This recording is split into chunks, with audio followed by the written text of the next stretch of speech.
New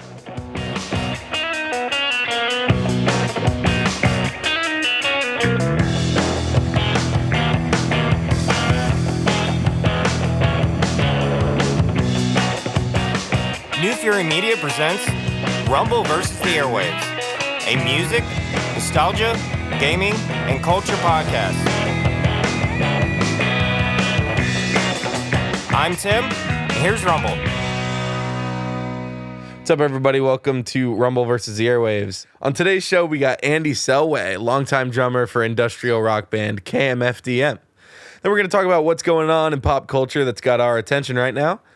Then we're talking to Charlie Suor, trans scholar and LGBTQ advocate from the University of South Florida, about queer culture and music, political activism, and most importantly, Weezer. Then we'll move on to DIY or Die and tackle a common problem among the DIY musicians. And finally, we're going to check out the Discovery with Chicago-based indie rock band Zorila. What's up, Tim? What's going on, Rumble? Not much. It's Pokemon Day, the day we're recording this. That's fun and exciting. Tim's got his Pikachu shirt on. Yup. So they always do like a big showcase every year on Pokemon Day, February 27th.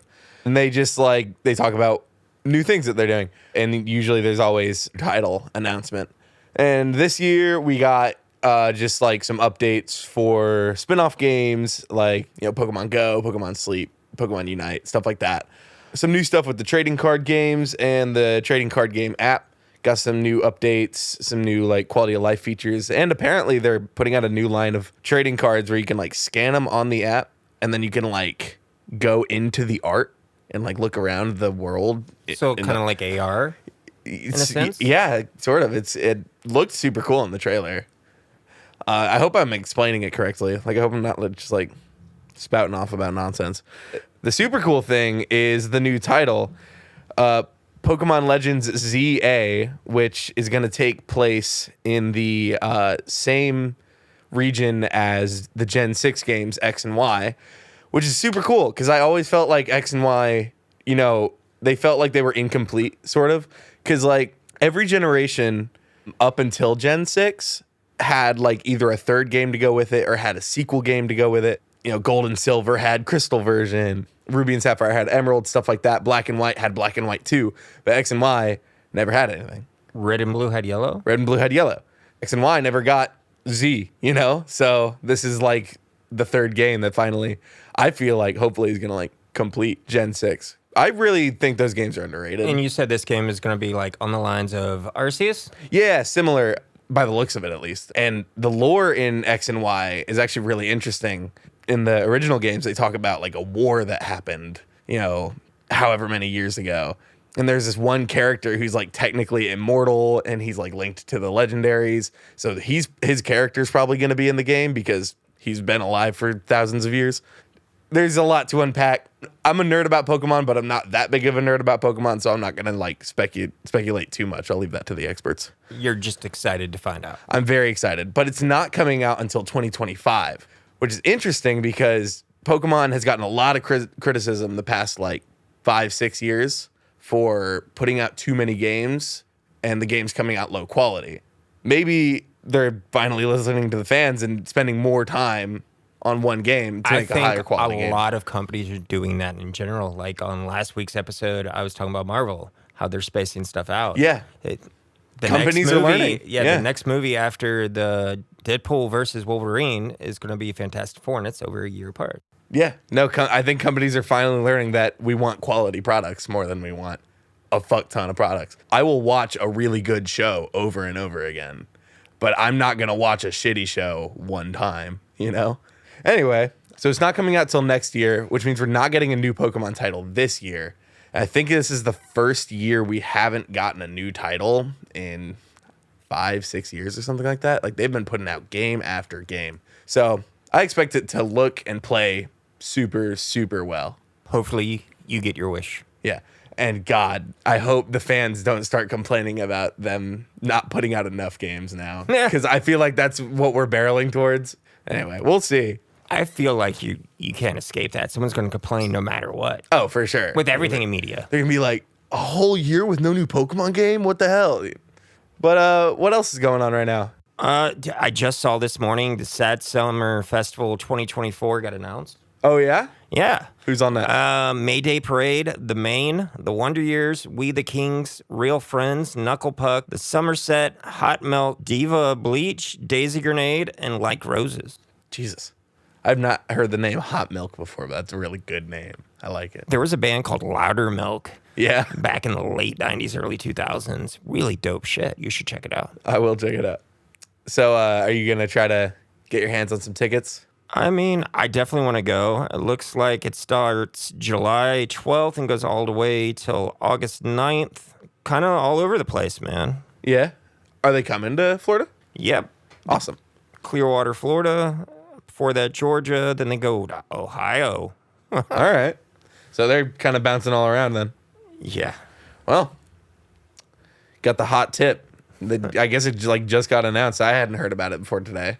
No, literally, it just got announced. Wow. Well, hell yeah. And now let's go talk to Andy Selway from KMFDM.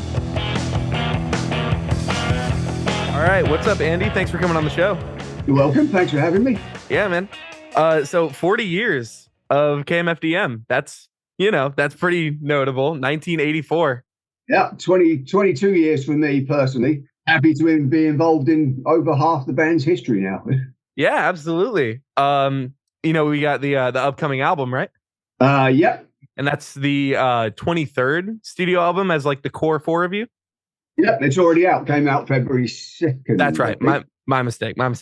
23 albums is impressive. That's a lot of albums, yeah. That's a lot of albums, yeah. So the album's called Let Go. Me and Tim were able to listen to it a little bit on our own time. Absolutely fantastic. Very immersive. We saw the music video for Airhead, right? Yes. Yeah.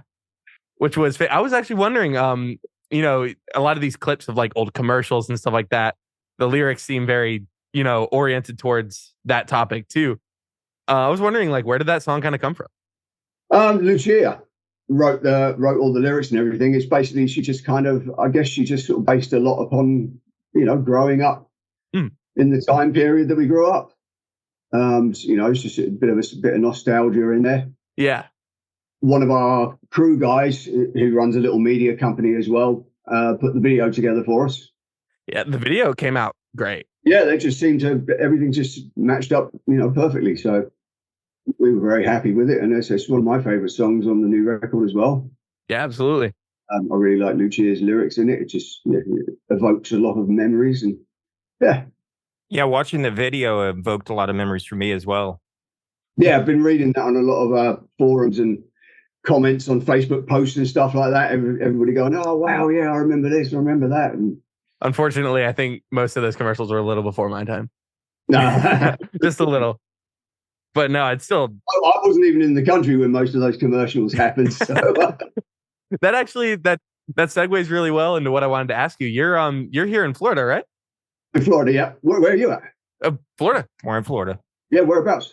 Near Tampa. Near Tampa, yeah. Oh, okay. Yeah, I'm over in a place near West Palm Beach. That's on the other side of the state, right? Yep. Almost a straight line across from you. Yeah, no. It's gorgeous over there. Yeah, it's nice. So did you do your recording for the album in Florida?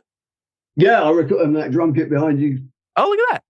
This is my drum studio. Awesome. I do my drum programming and record live drums and program synth basses or, whatever I needed to do. That's really cool, dude. So you do it all yourself right there in that room? Yep, I record my own drums. I have this system here, which you obviously can't see. The little mixer here and speakers, and I run Studio One, which is the door that I record all my drums into. Proud endorsee of Yamaha, just getting a quick plug in there and feisty cymbals. But yeah, everything's done in here.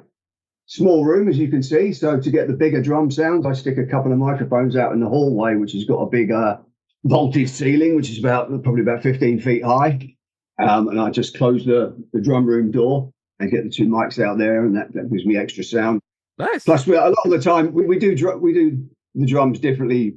It varies from song to song. One song I'll just play completely live and just process the drum sound, and that'll be that. Other times I'll Sasha will send me something that he's programmed, like kick drums and snare drums, and he'll want some live hi-hats and cymbals and stuff on it. Other times I'll program the drums entirely for a track. I mean, it just works different every time. Sometimes we'll completely record the drum kit and then completely sound replace all of the drums and just keep the cymbals. Yeah, it's a weird way that we work, but we've been doing it this way for 22 years now, and it works. That's super interesting. Tim and I are both kind of involved in the DIY music scene around here in Florida, and obviously you're about 4 hours out from us. So we have our bands over here. I'm sure there's a good share of local bands over where you're at. I was curious, since you're another person who lives here in Florida, have you seen any cool local bands around here? I don't actually go to many shows. Not too many bands that I'm into, at least, seem to make it down this way. A lot of bands skip Florida because of the extra. Yeah, that's true. Gas money that it takes to bring a bus full of people all the way down here, especially down to South Florida. And, promoters don't necessarily pay what it needs to bring a band all the way down here, unless you're, a sort of much bigger band or something. But we tried starting the last tour in Florida. Of course, it was the wrong time of year, so we immediately got pummeled by a hurricane. Oh, yeah, that'll do it. We rehearsed down here, but we played the Fort Lauderdale show, and it was getting very windy and wet outside. And then we got phone calls from Orlando and Tampa saying, unfortunately, they had to cancel. So they cancelled for us. We didn't end up cancelling anything ourselves, but it was all completely out of anyone's control. So, what year was that? Like, which hurricane? That was 2022. Okay, not long ago. I do remember a very big hurricane coming through the area, though. Yeah, it was kind of September-ish, I think. So getting towards the end of hurricane season. But so we thought we'd be relatively safe, and sure enough, the one time we try and actually start down here. Yeah. Usually we don't get to play many shows down here, so I actually started down here. It's kind of cheaper to fly everybody in from Germany and New York and whatever to get here and then rehearse here. And that way we figured we could sort of just make our way up Florida doing shows before we get the main chunk of the States. But yeah, that kind of got a little bit ruined for us. Yeah. Florida is, if anything, Florida is unpredictable. Very unpredictable. The best time to play is the winter. Every single year, as soon as it gets hot again, I look forward to when my band can play outside on a cold day. Yeah, no, I mean, the weather the last couple of weeks, I don't know what it's like where you are, but down here it's been lovely every day. I mean, I take my kid to school in the mornings, it's like 55 degrees. And by the middle of the day, we're up to about 70, 72. And I just wish it'd stay like this all year. I think it's probably a little bit warmer over here, but not too bad. Right. I'm preparing though. It's coming soon. No humidity is what's nice now, but the summer kicks in, then yes, when things get sweaty. Yeah. So what inspired the move to Florida? Like, as a native Floridian, sometimes I can't wrap my head around why some people come here. Well, I'm from the UK originally. Lived in London most of the time I was there, and I moved over to Seattle to join KMFDM in 2001, 2002. And we all lived up in Seattle, the whole band, because we had Jules and Steve on guitar at the time, and Lucia and Sasha obviously were in Seattle already. So we moved over, lived there for about 6 years. Then Sasha and Lucia moved back to Hamburg in Germany. So there was no longer the sort of tie to Seattle. In the meantime, I'd been speaking to a nice lady on MySpace. You remember MySpace? And I came down to Florida. I was playing some shows with the Genitorturers. Oh, okay. Around Tampa. So I was in Tampa for a while, sort of staying with them and rehearsing with them, learning their set and stuff, and did 6 or 7 shows with them. My now wife came to the show in Miami, and we've been married 16 years yesterday. Oh, congratulations, man. Congrats. We're just over 16 years now, yeah. Awesome. That was the reason for moving down here. Was started off with the Genitorturers gigs, and then of course my wife. Awesome. Yeah. So you said you're from the UK. Did you grow up in London? No, I grew up. I was born in Reading, which is just outside of London, Okay. outside of West London. Then we moved when I was a kid. We lived in a town called Luton, which is north of London. Mm. Then, because of my dad's job, again we moved to, and because they wanted to bring us up in a nicer town than Luton, we moved to the east coast of England, a place called Curtin, which is right on the east coast near this little seaside town. Mm. Just out in the countryside, just a really nice place to grow up. Grew up there, played in every local band that I could. I mean, I was like 13, 14-year-old drummer. I was playing in bands with all these guys that were, in their 20s and stuff. There was a village hall at the bottom of my road. And because of the area we lived in, it was very rural. There were no sort of rehearsal facilities. But all the bands used to rehearse in the village hall at the bottom of my street. So, I used to go and sort of peek through the windows and watch them and listen to them. And eventually they saw me and said, come in and listen. Eventually I got cheeky enough to say, can I have a go on your drums? And I started playing along with them, and they realized I could play. And then I started joining bands with these older guys, which is where I learned, I went from sort of being able to play in my bedroom and playing along to albums on my headphones to playing with guys that were more experienced than me. And, I was out playing bars and clubs from 14 onwards. Yeah, I learned a lot from those guys, and they soon realised that I kind of reached the top of the tree in that part of England, and I wasn't going to go any further unless I moved to London. So I went through the music magazine NME, it was at the time in England, and I said to myself, I'm going to start going for auditions in London, and the first band I passed and get an audition with, then I'll move to London. And sure enough, the first audition I went for, I got the gig the very first time. And, I went back to my parents. I said, I'm moving to London in 2 weeks. And that was when I was about 18. Lived there till I was 32. And then said to my mum and dad, oh, by the way, I'm moving to America next week. So, I'm sure that was a fun conversation to have. Me and Jules, the old guitarist, we literally sort of turned up at the airport. We had one trash bag full of clothes, and I had a snare drum, and he had a trash bag full of clothes and a guitar, and that was it. And we turned up in Seattle. What was that conversation like? I think you said you were 18 years old, just like, hey, Mom, I'm going to London. Fine. I think they kind of half expected me to, they knew at that point that drumming was what I did. My dad was a drummer. He started me off and taught me how to play. Oh, nice. My dad was also a drummer and taught me how to play. I come across this all the time. Most drummers I know, their dads were drummers. It always seems to get passed down, father to son. Yeah. Yeah. My dad was in a Ramones style punk band in the 90s. I think my dad just did it because he was interested in it. He used to build his own drum kit out of bits and pieces, and he used to lathe his own drumsticks out of metal. Oh yeah. Yeah. He was self-taught. He taught himself to play from books and stuff, which is all you could do at the time, really. Sure. I think, when he started playing, he was just out playing the hits of the day in cover bands, just as extra income as he was, starting a young family. Yeah. And then he went on a work trip. I guess it would have been about 1973. I was born in 1970. So when he went over to the States on a work trip, and he bought me back a drum kit.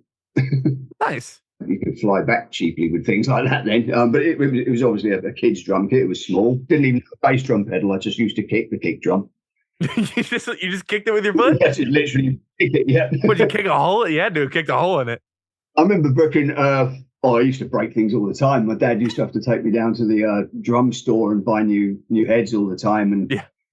I remember at the time, most of the heads, they still had a slight sort of feeling of fur on them because there were a lot of them were still made out of. Oh wow! Skin. Yeah, I guess so. Yeah. Yeah. That's wild. The Mylar heads were not everywhere at the time, and they were a lot more expensive. Yeah. But I had that kit.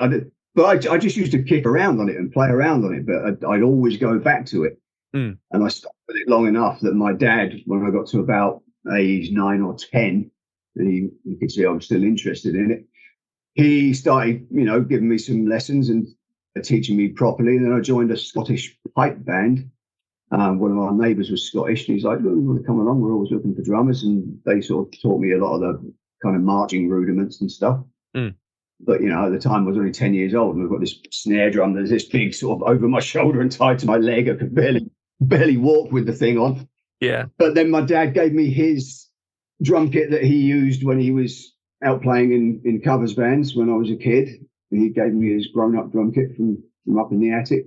And I learnt a lot more on that before slowly destroying it. And then we traded that in, and he co-signed on payments for my first drum kit that I kind of bought myself. Nice. Yeah. You have any musical brothers or sisters or anything like that? Everybody, yeah. My dad was, you know, he was a drummer. He was the one that was out playing in bands, and he used to sort of listen to a lot of music back in the day. But he doesn't listen to much music in general. I don't remember him listening to much music during my childhood. My mother, on the other hand, was playing everything all the time. Oh yeah. Yeah, no, I mean, going back as far as I can remember, I mean, ABBA. I was a massive ABBA fan. Elvis was my first big thing. Oh yeah. So as a kid, I always remember, you know, was aware of him. I mean, sure. In the 70s, it was impossible not to. And then 1977 or whatever it was, I remember hearing that he died, and I'm like, oh no. And every bit of money I had from that point onwards, I went out and bought Elvis records with. And that got me into rock and roll and stuff, and that slowly progressed into, there's a British band called Status Quo. Yeah. Kind of rock boogie band, and got into them big time. And then I found a cassette around my uncle's house with the live AC/DC album, If You Want Blood. Nice. Heard that, and I'm like, wow, what the hell is this? Yeah. And then I think for my 10th or 11th Christmas, my mum bought me Iron Fist by Motorhead and Paranoid by Black Sabbath. Man, you had a cool mom. Pretty cool. But yeah, she used to listen to Deep Purple and stuff as well. And, you know, she was always playing music. And I had neighbours that I would borrow albums off of all the time and stuff. Quadrophenia by The Who was one of my favourites. So I used to rush home from school, put my headphones on and try and jam along to Keith Moon for as long as I possibly could. What a drummer, right? Keith Moon. Impossible to copy, but yeah, I'd sit there and play along to it anyway. And then I'd jam to the Iron Maiden albums and the early Ozzy albums and Sabbath albums. I learned a lot from Iron Maiden. I really like Clive Burr's drumming on the first few Maiden albums. Yeah. I think Nico McBrain was a good fill-in afterwards, though. Oh, absolutely. Nothing against Nico. It's just the first three were of the time. Oh, absolutely. You know, sort of pushing myself into playing. Yeah. Steve Harris is one of the biggest reasons I play bass. I mean, right, yeah. That dude is nuts. For a lot of people. I mean, I actually always wanted to be a bass player. Bass is the first thing I always listened to on records. Oh, yeah? So I made my next brother down, my middle brother. I sort of encouraged him to get a bass guitar for Christmas so I could kind of steal it off him and play it. I didn't do too well at it. I've got some basics down. Sure. He stole that back and he became an amazing bass player, and he's been out playing bass in England ever since with many, many bands. Nice. He also picked up, because he was so used to hearing me playing drums, he also sat down and was just able to play drums straight away as well. So he drummed with a few bands. He also plays flamenco guitar. What else? Bagpipes he used to play for a little while because of the marching band connection. And my younger brother, he sat down. He could also play a little bit of drums immediately just from hearing it. Yeah. And then he spent some time on the trumpet. One of my uncles played trumpet, and another one of my uncles played guitar. Another one of my uncles played saxophone. So yeah, musical family. Yeah, absolutely. There's a lot of musicians in my family, but I don't think there was quite that many in mine.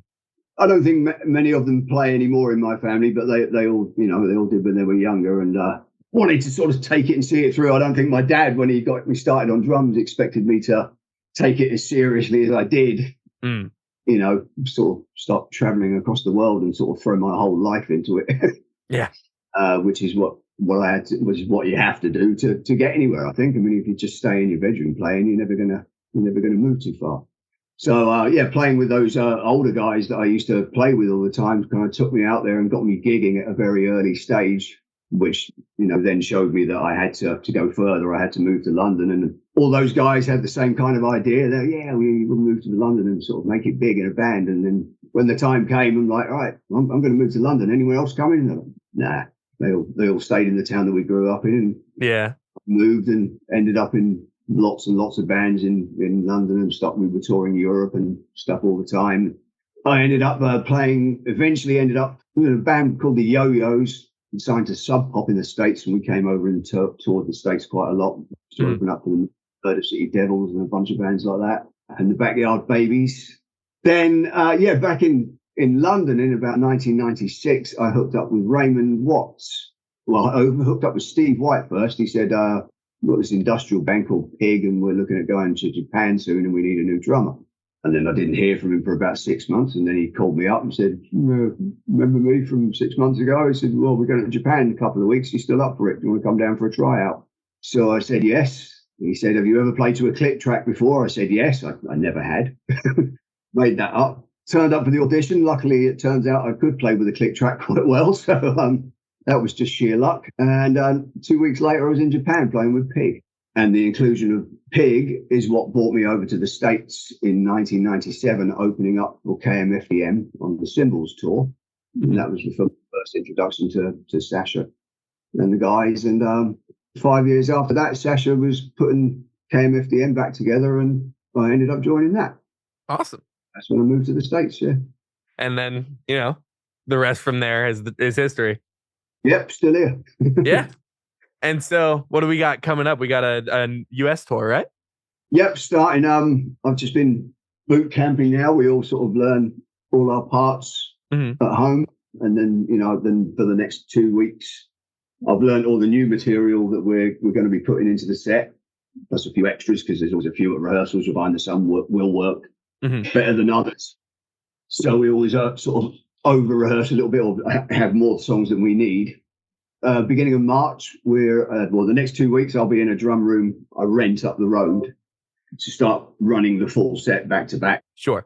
Then we start full rehearsals with the band for 3 days up in Atlanta. And then the tour starts March the 6th in Atlanta. All right. We'd love to see as many people as possible on the road, obviously. And we're taking in a lot of the country. Like I said, starting in Atlanta, finish in Seattle on March 28th, I believe. So everybody check all our socials and whatnot, and all the links to the Ticketmaster and various venues are up there. And the new album's out, so everybody please go and buy that. Well, thank you so much, man. Thank you. You're welcome. Thank you. All right, see you, man. All right, thanks very much, guys.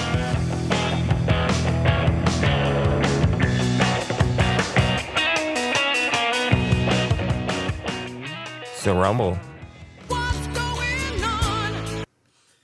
What is going on? Something I'm kind of excited about.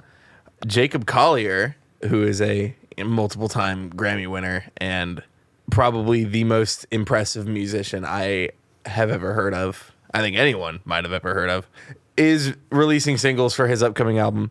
And he just released a cover of Bridge Over Troubled Water by Simon and Garfunkel with Tori Kelly and John Legend, who are both also incredible singers.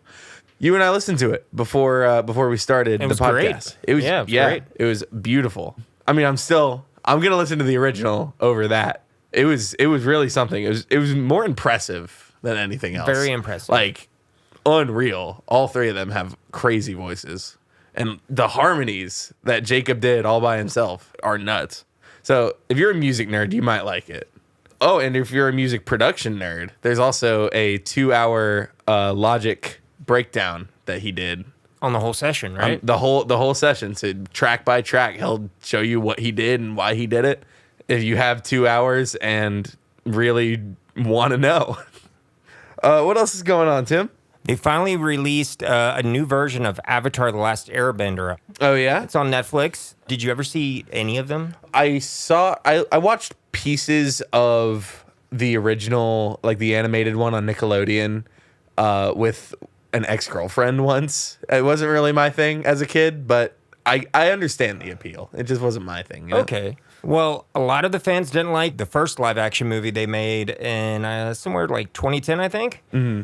No one liked that. So I was very interested to see what would happen with this one. And personally, I loved it. Like, they moved a couple things around, but it felt more organic to the original cartoon that I loved. Good. Yeah. Yeah.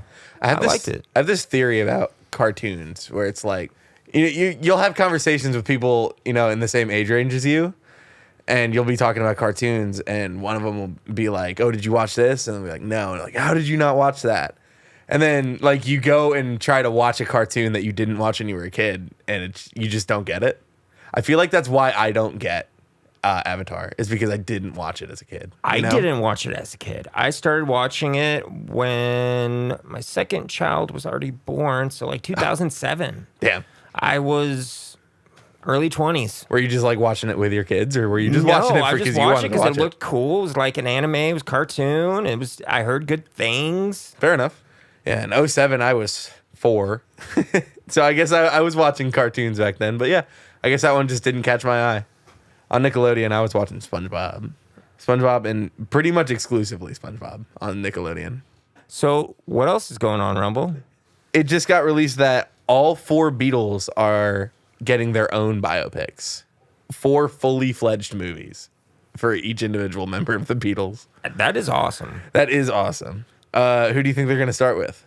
Who do you think they should start with? I think they should start with McCartney. Okay. I think it should start with either McCartney or Lennon. I don't know. I feel like there's reasons for both. Yeah. Like John Lennon's older, so maybe that would make more sense, but Paul McCartney's still alive. Maybe they do Ringo first. Maybe they throw a curveball. I would enjoy watching any of them. Which one do you think you're most excited for? George Harrison. Honestly, that's a good pick. That's like a sleeper pick. Yeah, because I was listening to like the Beatles on Spotify and I really just started diving into his solo stuff. Yeah. Dude was great. George Harrison didn't write a lot of the Beatles songs, but when he did, they were good. I'm looking forward to George Harrison's, but honestly, I'm probably looking forward to McCartney's the most. Just because, like, it's Paul McCartney, you know? I mean, they all excite me. Probably the least for me. Sorry, Ringo. I don't know. I will watch it, but it will probably be, like, if I had them all in front of me, that would be the last one I would pick. Okay, interesting. Did you watch that thing, Get Back, when that came out? I think it was, like, maybe a year or 2 ago on Netflix. A super long documentary. It was just... I saw it came out. I never watched it. You never watched it? No, I should. Dude, it's so dry. It's literally just footage of them jamming and talking about nonsense during that writing session. So you would not recommend it? If you are a hard Beatles fan, I would absolutely recommend it. Right on. But I feel like you have to really care about the Beatles to watch it. And personally, I don't care about them that much. Whoops. Now let's talk to Charlie Suor. What's up, Charlie? How's it going? It's going good. Thanks for being on the show. Yeah, thank you for having me and my broken ankle. Yeah, so what's with the boot? New boot goofing. New boot goofing. Yeah, I lovingly broke my ankle in a mosh pit. And it was shattered on both sides. And I had to get surgery to get it repaired. That sounds really gross. The good thing is that now my ankle is literally metal. So at least I have that forever. It's not going to break as easily now. Yeah. It's like metal head? No. Metal ankle. Metal ankle. So, what were you moshing to? I was at Mojo Books and Records. And they Good were start. having DIY show. Mm-hmm. And I've been there many times before to their little shows. And I'm a big fan. They only have one rule for moshing there. And it's no crowd surfing. Okay. And I will say perhaps that rule was established after I crowd surfed at a show. But that's neither here nor there. But this particular night, it was just like indie rock. Mm-hmm. And there was a small pit that formed. And I'm like, I have a fresh eyebrow piercing. I shouldn't really go into the pit. Yeah. I should stay on the outskirts and be safe. But like people were knocking shit over and falling and no one was picking them up. Yeah. So this one girl fell and I was like, no one's picking her up. So I ran over, I got closer, I picked her up. And I'm like, you know what? I think they said it's the last song of the night. I'll stay in the pit for this one little moment. Mm-hmm. So I'm dancing and then I fell. And then I did fall correctly because I'm seasoned and I know how to fall on my ass. Yeah. Then no one was picking me up. And this guy stepped on my ankle, looked at me, walked away. And then 3 more people fell directly on top of me. Jesus. And in that moment, I was like, something is very wrong. Yeah. So I grabbed on like one of the people behind me. I saw one of my friends, so I like lunged over to her. And then I saw my boyfriend, so I like put my arms around both of them. I know a lot of people who work at Mojo. Yeah. So I found some of the people who work there and we got me outside. But like it was pretty chaotic because no one realized what happened. People kept running into me because there wasn't a lot of awareness in the space, which like isn't Mojo's fault. Right. But I think that the people in the pit that night at the little indie rock show don't know mosh etiquette. Yeah. Because like rule number 1, I mean, well, at Mojo, rule number 1 is no crowd surfing. Yeah. So do you got 5 rules for us? Is there 5 rules? 5 rules. Okay. At Mojo Bookstore specifically, no crowd surfing.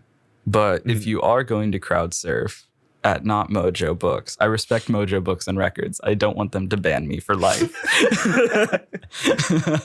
But if you're going to crowd surf, like keep your arms like tucked to your side or like on your chest and try to like cross your feet or just keep your feet together so you're not like loose and kicking people. Kicking the hell out of people. Yeah, don't kick the hell out of people. If you think you're going to kick people while you're crowd surfing, don't crowd surf. Go to Mojo Books and Records where you can't.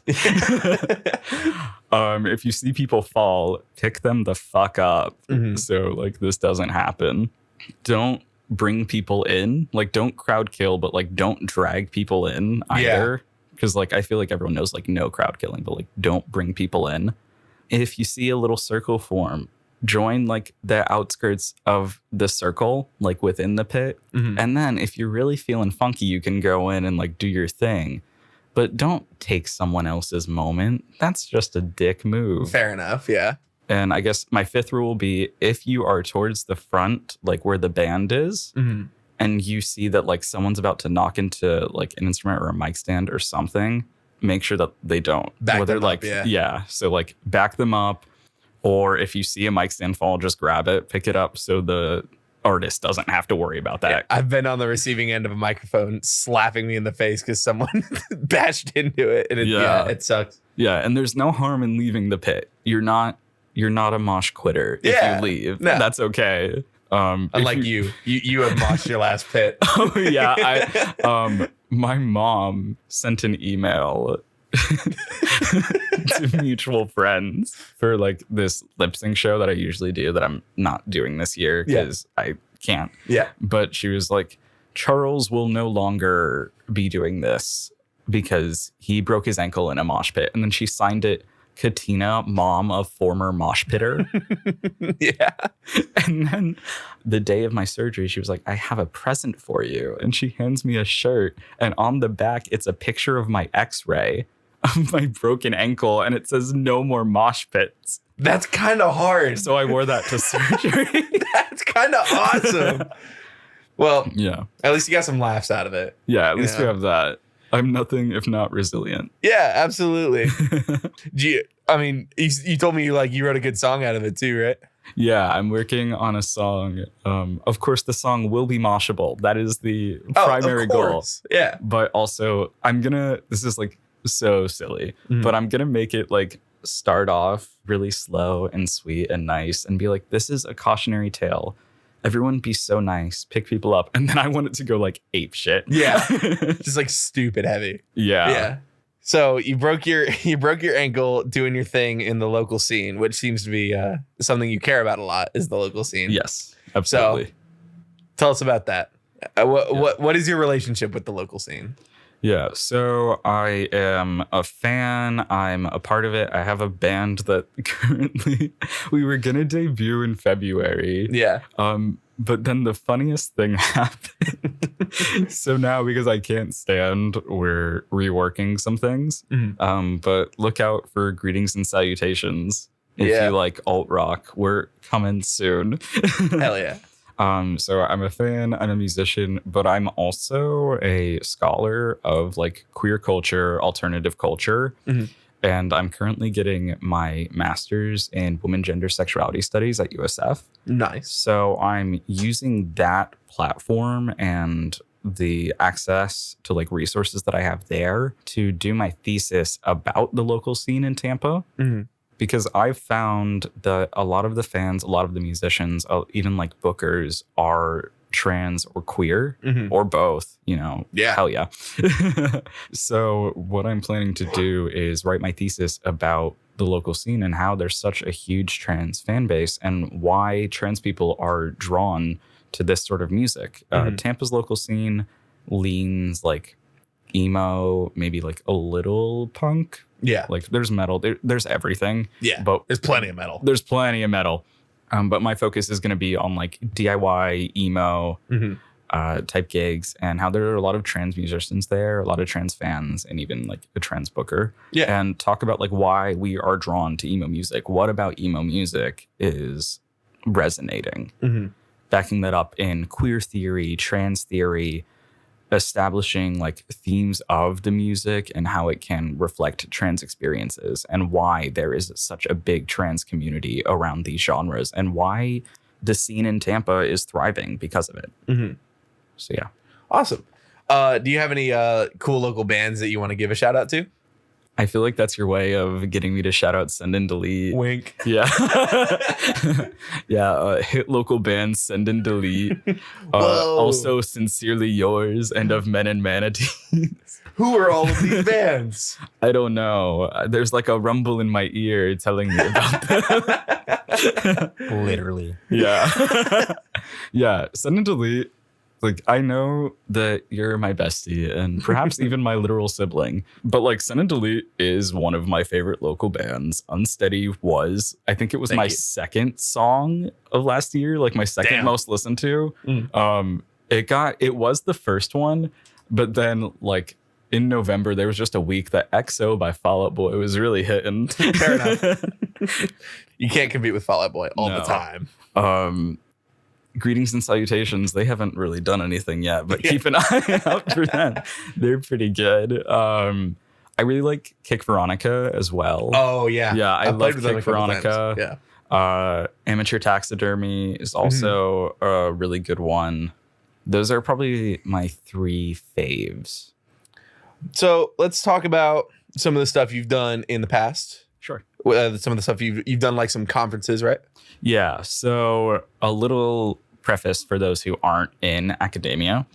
So conferences are basically like conventions where a bunch of academics come together and they talk about their research pertaining to like a specific theme, discipline, whatever that may be, and share their research. And that's done through panels, presentations, roundtables, whatever it may be. So I've done a few of those. I've talked about some different topics like how being trans is inherently punk because you're going against like the gender that is put on you at birth, which mirrors a lot of like punk ideals and rejecting society and going against the grain to be like your own individual. Totally. While also existing like in a strong community. I've talked about monster theory, which is taking like horror or I said horror, I meant like horror movies or like horror literature and talking about like how monsters can help us like better understand like society's outcasts and talked about how that's trans as well. I think the first thing that I did though was at the USF Trans Student Union's emo night, which is something that happened when I was president. Yeah. And you'll never guess who started that. It was me. But that was the first time that I did like a full lecture and I misnamed it a little bit because as you've pointed out to me, that's also the name of like the emo night. Oh yeah, shows. emo night. Yeah. I was trying to like parody it a little bit. A lot of people didn't know that it was going to be a lecture, but they did come dressed up as I asked. Okay. So that was good. And everyone enjoyed themselves. But I basically talked about my theories about like how transness is connected to emo music and alt music and the community and stuff that I was talking about and that I'm going to build on more in my thesis. So that sort of started me in this sort of like presentation teaching realm. Then I continued that in conferences, local conferences at USF. I spoke at a global conference online. Yeah. About My Chemical Romance being trans mass culture. Yeah. I remember you telling me about that one. Yeah, and I have a few conferences coming up too. So I'm keeping up on that while being in grad school. This is my second semester. Yeah. And I think that so far so good. I have a local conference coming up in March where I'm going to be talking about virgin core and establishing it like as a music genre and something that should be looked at. It totally is. Yeah. Yeah, because it's like there's nothing academic on virgin core yet. I'm going to fix that. Awesome. Yeah. I actually have a new bumper sticker that I custom made for myself. Oh, yeah. Because my old Weezer bumper sticker peeled off. Oh, no. So I had to make something new and worse. So I now have a custom bumper sticker that says, "Can you still go to heaven if you're a Weezer fan?" That's really funny. So, I know a lot about virgin core, basically. And then I have another conference coming up that's a bigger one. It's in South Carolina. And I'm going to be talking about trans pedagogy and how it can have a positive impact on youth. Pedagogy is methodology of teaching, like the practice and principles of teaching. So I'm basically going to talk about how if you have trans teachers in the classrooms, what is the positive impact of this? Okay. How does it show kids, cis or trans, gender expression and how they can be more creative with their own expression and how they behave in the mannerisms and how that can act as a sort of social reform and be really empowering. I'm doing that, and that's part of their LGBTQ caucus there as well. Okay. So, Rad. Yeah. Can we dig into the MCR conference? Yes. Because you've told me about it before, and I think it's super interesting. Basically, that conference ended up being a little bit silly because at my panel, like I said, it was online. The moderator didn't show up. Oh. And the other panelists didn't show up. So I got to take the entire time, which was like an hour and a half, and just go.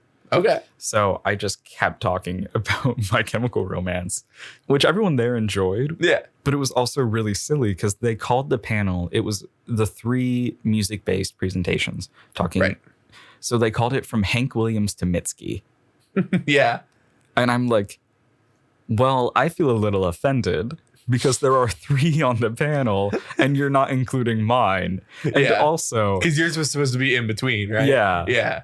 And also, if My Chemical Romance exists in between the spectrum of Hank Williams and Mitski, where does it fall? And why is it closer to Hank Williams?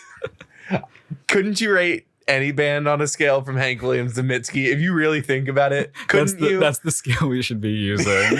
Yeah. Something about how My Chemical Romance and Hank Williams can both have connections to 9/11. That's the best I got for why it's over on that side. I think it's pretty.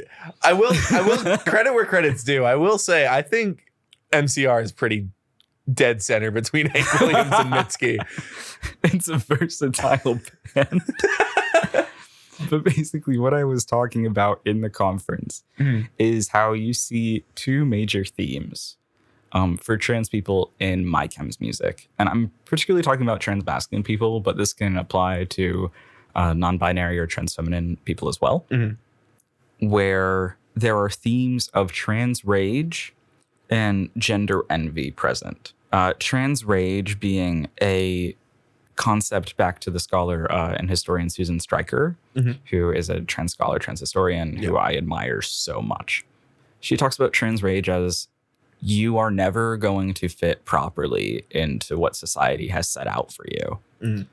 Even if you meet the norms and all of that, you're never going to experience it. And you're going to have people who hate you and go against you. That's and very therefore MCR. We must rage, Yeah. which is so That's MCR. so MCR. And it's so emo too. Because like the MCR thing acts as like a basis for my thesis when it comes to like the theories behind it. So that's one half of it. The other thing I see is gender envy, where in MCR and like emo from that era as a whole, I mean, emo can be traced back throughout like the 90s and early 2000s. Go back to like American football and American football. Weezer is an emo band. And we'll talk about that later. Because that's a take. No, and I'm right. That's an opinion. I mean, I don't know. Man. I don't know. If Weezer is an emo band. We'll dig into Weezer later. We're doing MCR right now. You're seeing an aesthetic arise where you have like emo masculinity exist And it's completely separate from mainstream masculinity at the time. Right now, in this particular moment, you have like Gen Z looking back and reflecting on that era, looking at those men and being like, that's what I want to look like.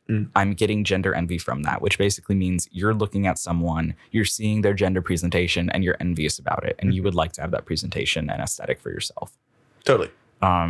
But emo is really unique because you always have alternative masculinity in rock music. You know, think about, you know, David Bowie, exactly. Yeah. Think about, we'll count Prince too. Like that's a big example that no one talks about. And I'm like, okay, let's just keep focusing on the one white man, guys. Like, great job. But yeah, Bowie, Prince, you can see like hair metal is a whole thing. Like the makeup of Kiss, the glam like and everything. Glam rock. Kurt Cobain wore dresses all the time. Yeah, exactly. You see alternative masculinities present. The guitarist for Bowling for Soup wears dresses now. Yeah, I went to Bowling for Soup's show in St. Pete not long ago, and their guitarist Chris was wearing a skirt and pantyhose. Yeah, you can think of like, I don't know, this really famous example of when Rumble from Send and Delete was on tour with Neverless. Yeah. The legendary Neverless tour with Rumble. Yeah. Where I wore a skirt in the middle of nowhere, Ohio. Yeah. Do you know that that's your contact photo on my phone? Me in a skirt in Ohio? Making like the dumbest face. I don't know what picture you're talking about. I asked Jackson to send me the worst photo. That's really funny. He never even like put it anywhere. He just sent it to me. That's so funny. You'll have to show me later. I'll show it to you. It's bad. Okay. I'll try to find the picture not just as your contact photo, and you can use that as a promo image for the podcast. Don't worry. We'll post on the Instagram. Terrible picture. We can have a little cutout of me like giving a thumbs up and winking. Back when I had long hair. Yeah. So long ago. Yeah, it was so long ago. There are alternative masculinities that modern trans masculine people look at and are like, that's something that I want because I don't fit in hegemonic masculinity and what society is expecting for me. And it's more attainable and it's more desirable. And you can also see like non-binary and trans feminine people fall there as well because it's a way to get out of normal masculinity. You know, if you're AMAB, you can look at like what these other AMAB individuals are doing. And it's a way that they're able to play with their gender and have like traditionally like feminine traits and like things like long hair, makeup, whatever that may be. So that's another basis of like the theory behind my thesis and why the trans community is so drawn to the music. Okay. It's more than just, oh, I like the sound. It's the themes within the music. It's the aesthetics of the music. It's the community that forms where you will likely be accepted by the community around you. Of course, you know, I'm not going to say that rock is an all-inclusive community. It's not true. That's just not true. Unfortunately.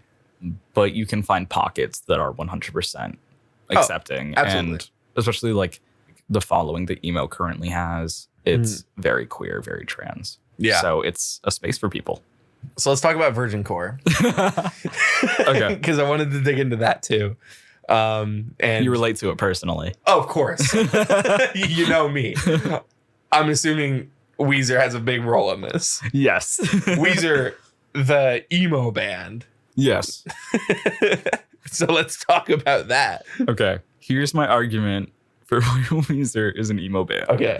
And I hope Rivers somehow hears this. I need him to weigh in. Go ahead. So like emo is a genre where it's also a very male dominated genre. That's something that's unfortunately most of music is. Yeah. Yeah. So that's something to consider. It's a genre in which you have a male protagonist of your music. Okay. Who is in touch with his emotions and talking about his experiences with love and heartbreak. I've heard some country songs like that. Yeah. Good point. Right. I've heard some country songs like that. Well, Weezer is also a country band. No. Okay. That's a joke. Are we talking about the Red album?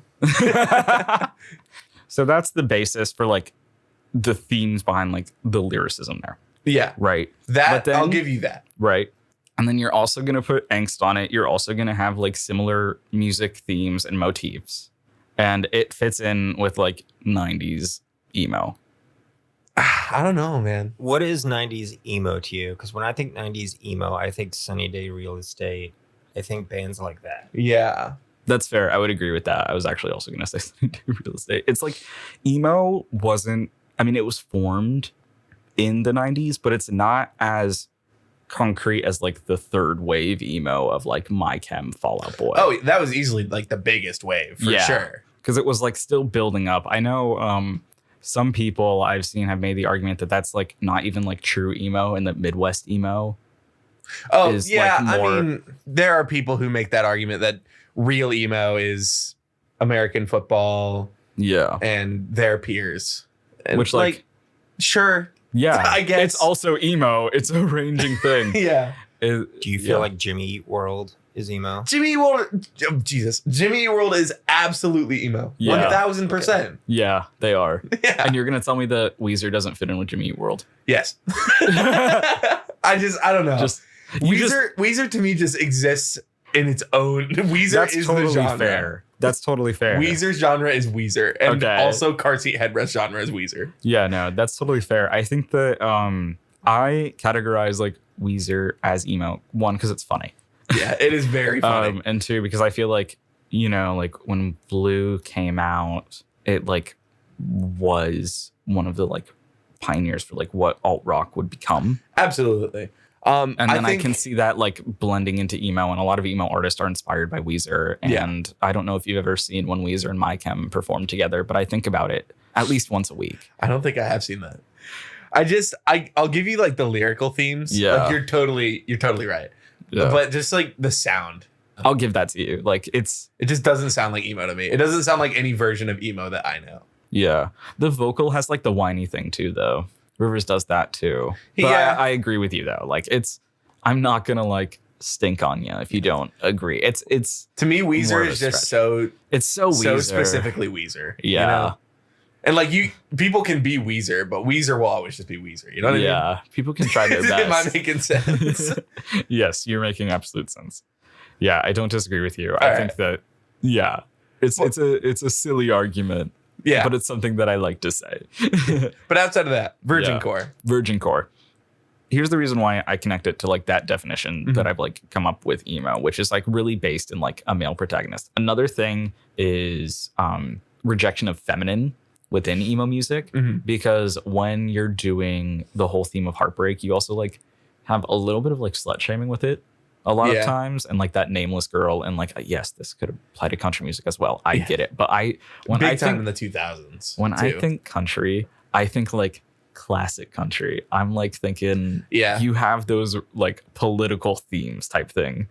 Yeah, like outlaw country. Yeah. Oh, outlaw country. I mean, they wrote about women that back then too. Yeah, they did. Not as much, but yeah. Okay, I'm getting sidetracked Yeah. by thinking of I'm like dreamily thinking of Johnny Cash. you and me both. I love Johnny Cash. But yeah, Virgin Core. Same thing where it's like you have like that angsty male protagonist, and it's like centered around his stories. But it's sort of like dejected and like loserish. Yeah. And it's like proud of being a loser. That's why I call it like alt rock for nerds. I feel like this is really representative in Weezer. Weezer's like the basis of it, and then I connect it to Radiohead and Car Seat Headrest for different reasons. There's a sort of pride in it. Yeah. And being like, this sounds so emo. I don't fit in. Yeah. Totally. And I don't really want to. I just want to do what makes me happy. And then usually that's associated with things that make you like a loser and a total virgin. Blue has In the Garage, which is about playing D&D and reading comics and hanging out with your friends and listening to music that no one else likes. X-Men. Yeah. Oh, yeah. It does reference X-Men specifically. He was around. Yeah, you you gotta were realize there. Tim was there. I lived it. You were in the garage. Yes, I was. I can't like say shit. I'm currently playing a D&D campaign where my character is a bard from the land of Wheeze. And I made an entire...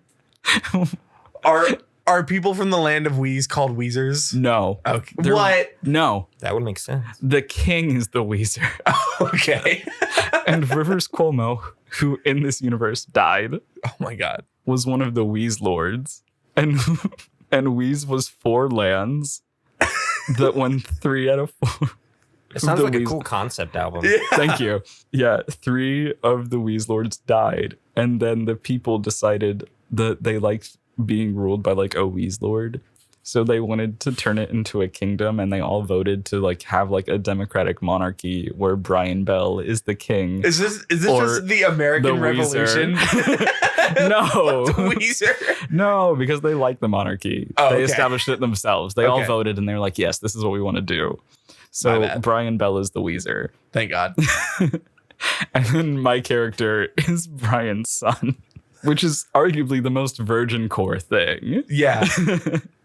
So I come like speaking of it from a place of love, but it Oh, yeah. differentiates from being an incel, because that's what a lot of people like go to. They're like, is it like being an incel? I'm like, no, because they don't hate women. They cry about women who don't Yeah. like them.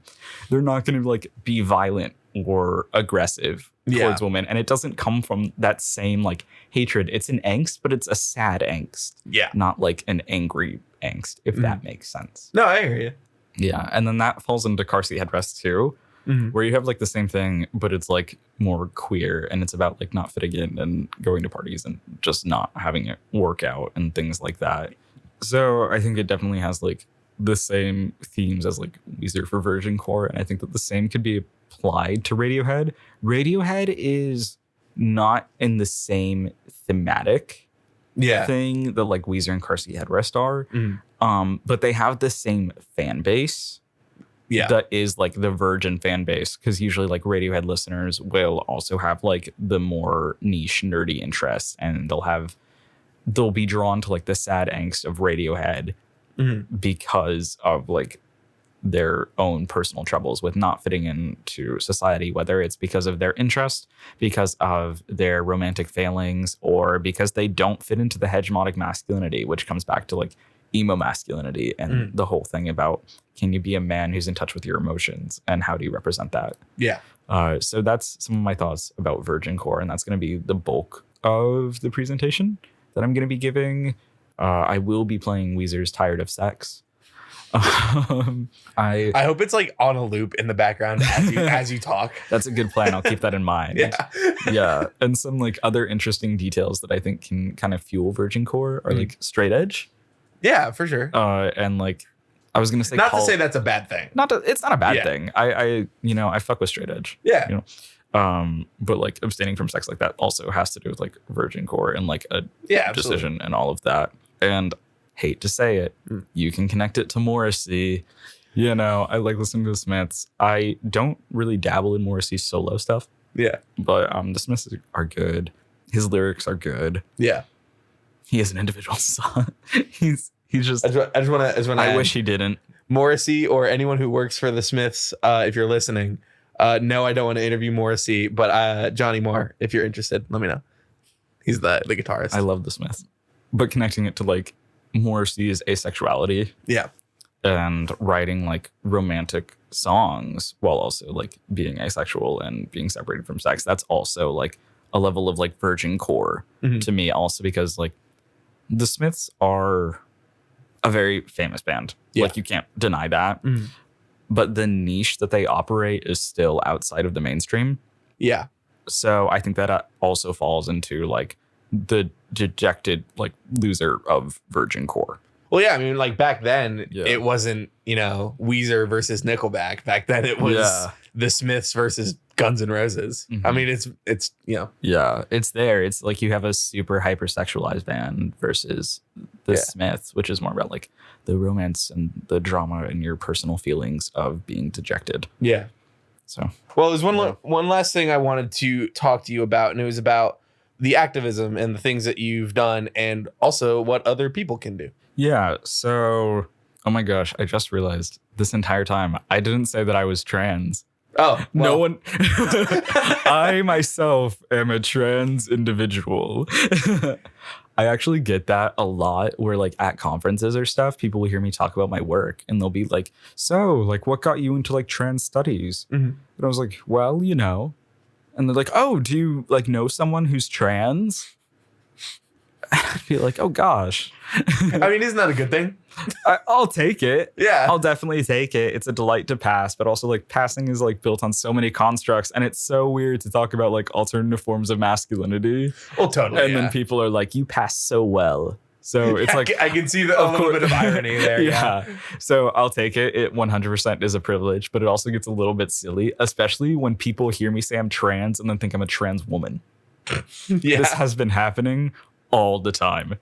Makes me feel bonkers. Yeah. Anyway, so yeah, I also engage in some activist work as well as my scholarship. I like to think of my scholarship and research for the trans community, by the trans community, and that itself in academia is a form of activism. Because I'm really like pushing it and making sure that it's there and that we are being spoken for by ourselves, because that's something that is lacking. Yeah. And for the same reason, I was the president of the Trans Student Union. I spoke as a representative of students at USF, but also students in Florida as a whole, whether that be higher education or otherwise, and talking about the legislation that we are currently experiencing and how that's limiting to our education, limiting in the classroom, limiting our teachers. I am also a graduate assistant, and I do plan to get my PhD and become a professor. So teaching is something that's also very dear to me. So I'm concerned with all of it. And I have a background in queer history. So I want to make sure that that history is continuing to be shared. I'm very privileged that I was able to access it at such a young age, and that I was able to study that in high school and get my feet in the water and continue that through my bachelor's and now my master's program. But a lot of people don't have that privilege. So I want to try to educate and provide opportunities. I'm trying to work to make sure that there are local, like almost supplementary programs. I have a church that I'm in talks with, Metropolitan Community Church, or MCC, at Tampa, about perhaps doing some sort of program over the summer where we can offer like introductory, like women's studies information, or talking about like Black history, Black culture, maybe something like that. Of course, I'm a white man, so I'm not 100% the subject, but I can share the materials. Yeah. And I can make sure that even if you are losing Black history or queer history from schools, that it can still be represented and taught, because that's very important. I also spoke out against DeSantis policies for trans university students. I was present at the Stand for Freedom walkout last spring, actually. And I spoke about that and how it is being a trans university student in Florida and some of the struggles. I've worked a little bit with Trans Network. That's a Florida-based organization. Great resource. Equality Florida, also a great resource. I was an intern for them as well. Oh, I was in a documentary about being a young trans person in America in general. Yeah. That was part of the Trans International Film Festival. I think that was hosted in St. Pete. Nice. I don't remember. But a lot of things on the table. Yeah. I've done a lot of interviews, a lot of press, trying to get the information out there so people know that they're not alone and that we're here and we are a resilient group. Yeah. So what do you recommend the average Joe could do if they want to help? I think definitely staying informed is important. Listening to the voices that I don't like the idea of voices being silenced because I think that everyone's voice is there and that they are speaking. But I think that people just aren't being heard or listened to because a lot of these minority groups who are being targeted are screaming, but we're just not hearing them. So I think it's a matter of finding the people who are not being heard and listening to them directly. Like I said, like I would love to connect people with like Black scholars and Black history books as part of that program if that does end up panning out. But yeah, listen to people that you know. If you know queer trans people, listen to them, ask them about the issues. If they are willing to share, do not expect them to be your own personal informant. You can also, like, Google is your best friend. You can find articles explaining things. Make sure that you stay informed. Social media is a fiend, but it's the way that a lot of us consume news nowadays. Yeah. So stay on top of that if you can. But, you know, I get a lot of my. You ever scroll on TikTok and you see the bikini bottom news reporter fish guy? That's how I get most of my big stories nowadays. That makes so much sense for you specifically. I just heard from the news reporter fish dude that the bubonic plague is in Oregon right now. Like, what the hell? That's not what I need to be hearing. Great. Wonderful. You didn't get that update? No, I didn't. I did not know that the bubonic plague is in Oregon. I don't know how much truth there is to it. Don't quote me on that. The fish told me. Well, have you been listening to the fish again? But yeah, basically stay informed, speak out when you can. Make sure that, like, if you hear people saying bullshit about trans people, correct them. Yeah, totally. You know, use privilege, because we all have it in some way or another. Yeah. So use it to your advantage and use it to help others. All right. Well, I'm about fresh out of questions. What about you, Tim? I'm good. All right. You got anything you want to plug, Charlie? Greetings and Salutations is a band that will eventually release music and do shows. It will happen sooner rather than later. All right, well, be on the lookout for that. Yeah, the lead singer's just silly, and he broke his ankle in a mosh pit. It happens to the best of us. Yeah. All right. Well, thanks for coming, man. Yeah, thanks for being in the studio with us.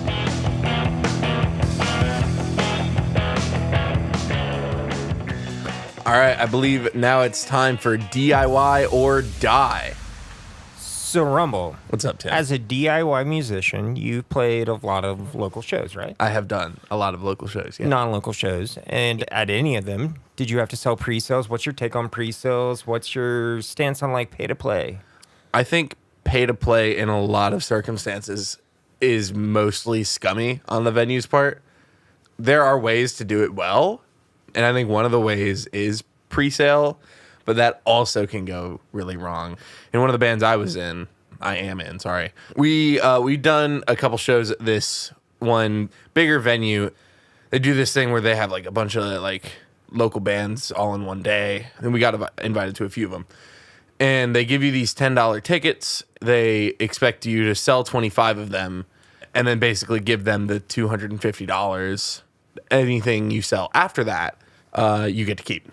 But if you don't sell that $250 threshold, then you have to pay the venue what you didn't sell, which I think is a load of bullshit.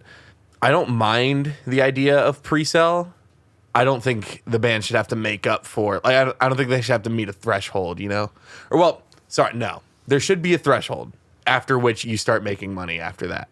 You shouldn't get penalized for not meeting the threshold. You know, your penalty should be not getting paid. But Yeah. you shouldn't have to pay the venue. That's ridiculous. No, you shouldn't have to pay out of pocket. It's like the venue needs to make a certain amount of money. And this venue did very little promotion on their own part. They were just like, all right, you guys sell tickets. The venue didn't pre-sell any tickets. They only did like door tickets for anyone who didn't already have a ticket. Yeah. How are you going to say that's our fault if we don't get enough people to your venue? I agree with you. It is on both sides of the transaction to promote the show. There are some places where they literally, it's pay to play. Like Oh, paying yeah. on to like a bigger bill, like say a national touring act comes in or something along those lines. Would you say it's beneficial for a DIY band to pay to get on one of those to get exposure? Or do you feel still they shouldn't? I don't know. I feel like, I don't want to say it's like a cheap way to get ahead, because it's not a cheap way to get ahead. I don't know. There's a band that I'm friends with who did pay to get on a bigger bill once. I had another slightly bigger venue here. Was in it Florida. beneficial for them? I mean, I'm sure that they got something out of it. They probably paid, I don't know what the number was. It was a band that was more popular in the 2000s. They were a big name in the 2000s, but they've kind of declined lately. I don't know what they paid, but I can't imagine it was any less than a few $100s at least. I don't know. What it really boils down to me is it worth it for you? Because like getting on those bills is attainable if you have that kind of money. It's just, I don't know. I feel like it's for the individual to decide. if they think it's worth it. Word. But if there's ever like a small local venue that's like charging you to play there, spit in their face and walk away. Absolutely. Like, you don't owe them anything. Back to pre-sales. I know way back when, over a decade ago when I was booking shows, I would do pre-sales for the bands. But like you said, they would not get paid if they didn't sell them. And the only reason I ever did that is because like there would be a headliner where you had to pay them $1,000. Yeah. And you got to make money too. Yeah. And the venue has to make money. Like, I understand that like everybody has to make money. There's nice ways to do it and there's not nice ways to do it. Yeah. You shouldn't make a struggling musician who's barely has gas money probably to get there, pay out of pocket to play. It's ridiculous. We haven't played there in a long time at that one venue. And don't forget, if you're a DIY musician in the Tampa Bay area, you have a new outlet, the Raven Makerspace. You can find all the info at www.ravenmakerspace.com. Anyway, I think it's time for our last segment here, The Discovery. Today we're talking to Chicago-based indie pop rock band Zorila. Let's head on over to that. All right, what's up, everybody? We got Stu and Tony from the Chicago band Zorila on today's episode. How we doing, guys? Doing great. I'm good. So, tell us about Zorila. Sure. Yeah. So Zorila is a 6-piece indie rock, pop rock band based in Chicago. We started in Champaign, Illinois, and we moved up to Chicago. What would it be, Tony? Like 5 years ago?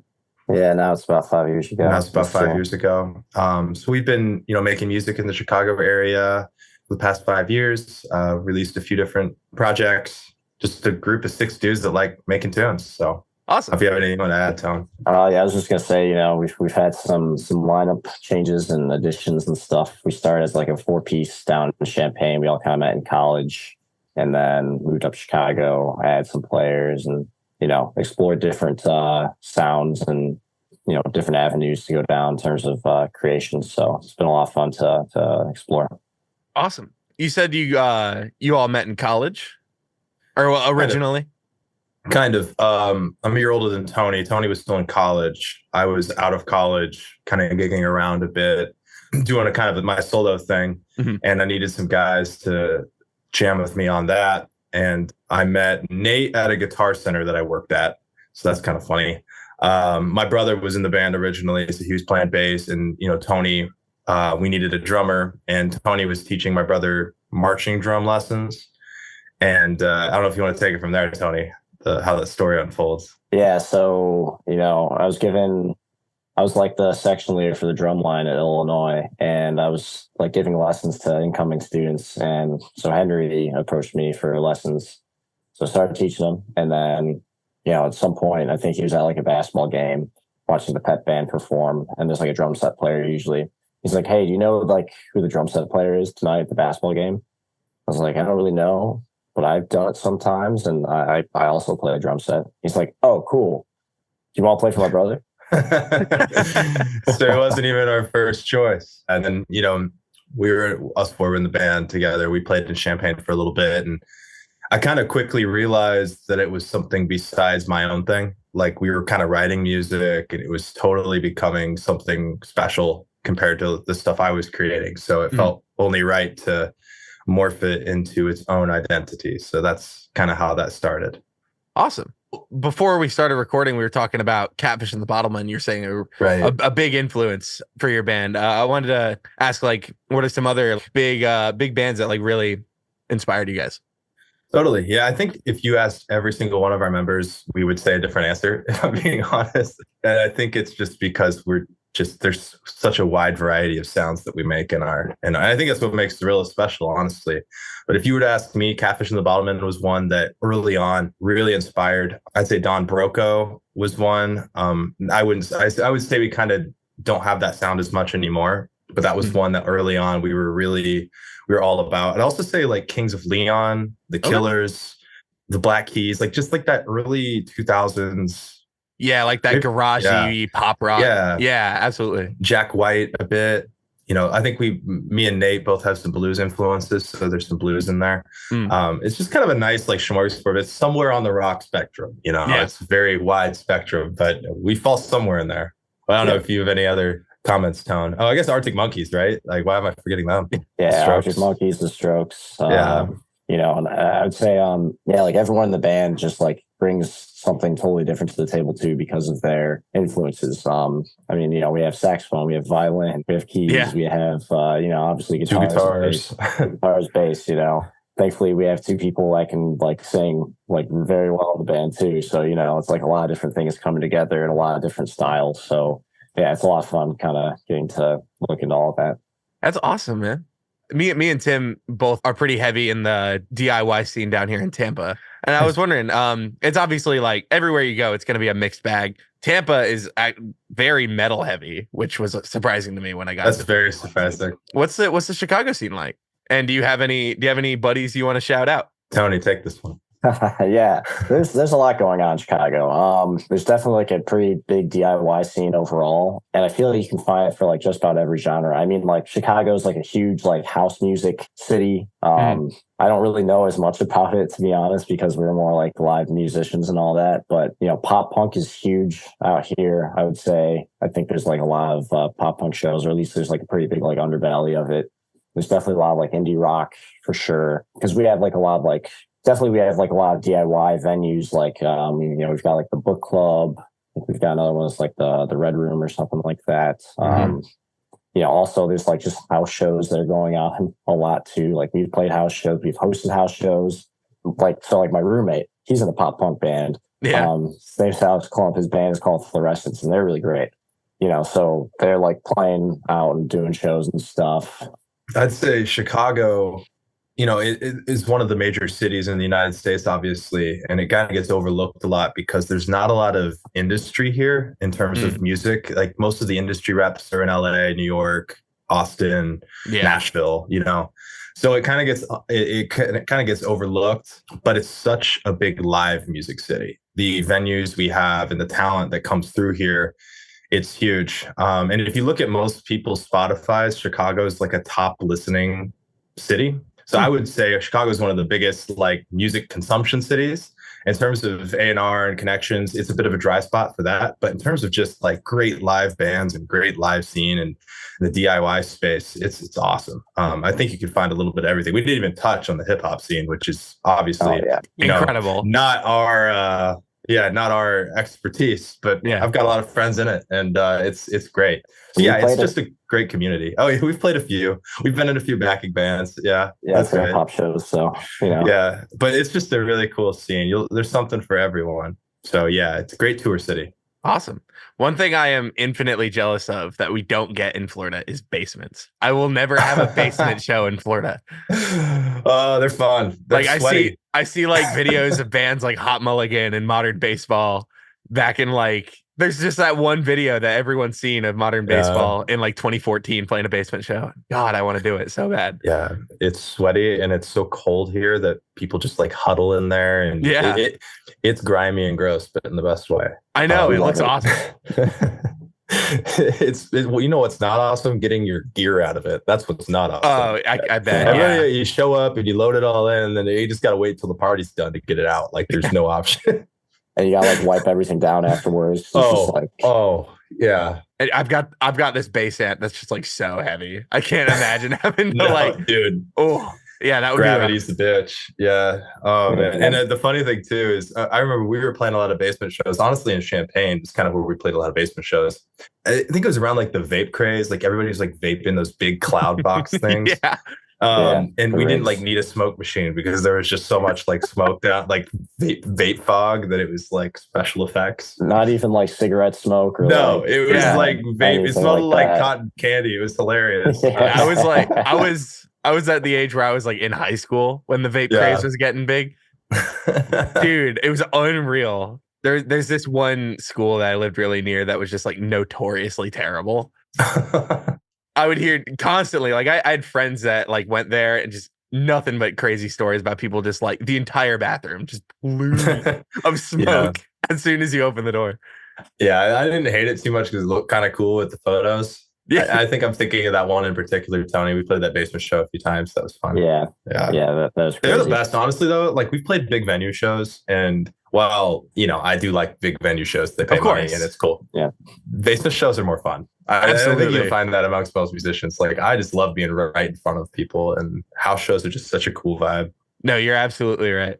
Both me and Tim here, I'm sure, can attest that, like, that's so much better.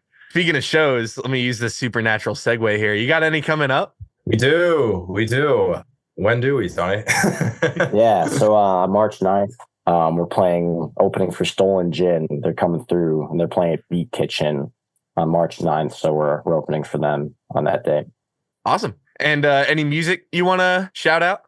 Yeah, so Tony is wearing one of our lovely T-shirts that is displaying our song Lola that we released recently. So check that one out. That's available now on all things that you stream and listen to music on, hopefully. We also have a song called Hoodie that we dropped relatively recently as well. It's a fun song about not wanting a relationship back, but wanting your hoodie back. So it's kind of a fun song if you're looking for something kind of groovy. And then we've got 3 new songs that we just finished, I guess, mixing. Probably by the time this airs, they'll be done being mixed and they'll be getting mastered. We haven't fully baked out our release strategy yet. Planning to release those around, we'll call it an EP, mid-April. Okay. TB, subject to change in italics, because we all know that things change. Yeah. But yeah, a lot of new music. If you follow us, you'll see a lot of things that kind of come through in the latter half of this year. So pretty stoked. Awesome. Well, thank you guys so much. Don't forget to check out Zorila, check out all the socials, check out the merch, check out the shows. Thanks, guys. Hey guys, take care. And now here's Honey by Zorila. Well, I've been picking a fight between me and myself, and then I run for cover. Try to get you off my mind, but all I ever seem to find another way to hold on. And I've been thinking maybe I should get in my car, honey, and drive it out west, wherever the hell you are. That's fine, we can take our time. I said maybe I should get in my car, honey. No, you'll never be too far.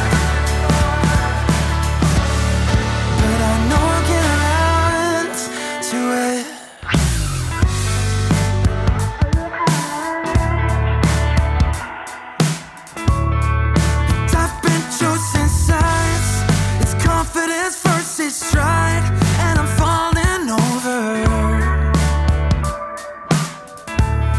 I wanna pick up where we left off, stuck in the middle, keep my head up, keep it just a little bit of everything. And I've been thinking maybe I should get in my car, honey, and drive it out west, wherever the hell you are. That's fine, we can take our time. Maybe I should get in my car, honey. No, you'll never be too far. But I know I'll get around to it.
That song is so catchy. I enjoyed it very much. Yeah. Anyway, thank you so much for listening to this episode of Rumble versus the Airwaves. Don't forget to check out all the social medias, Instagram, Facebook, and TikTok.